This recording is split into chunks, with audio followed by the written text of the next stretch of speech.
Bago mo siraan ang isang tao, siguraduhin mo muna na malinis ka. Bago mo ilabas lahat ng baho ng iba. Pero yung sarili mong baho, tinatago mo? Bago ka magpasikat, dapat sa tama at malinis na paraan. Huwag yung maninira ka ng kapwa mo para lang mapansin ka. Ano, pasikat lang? Yan ang mga taong feeling perfect. Ang tingin nila sa sarili nila, napakalinis. Lahat ng tao may bad side. Kaya manalamin ka muna bago ka manghusga. Madami ka namang nagawang mabuti pero sa isa mali, di na nakita yung nagawa mong mabuti sa kanila. Ganon talaga yung mga taong kulang sa pansin.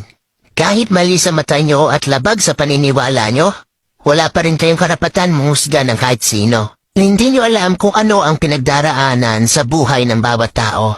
Lahat tayo ay nagkakamali. Bas hindi ka aya-ayang tignan ang mga taong nagmamalinis.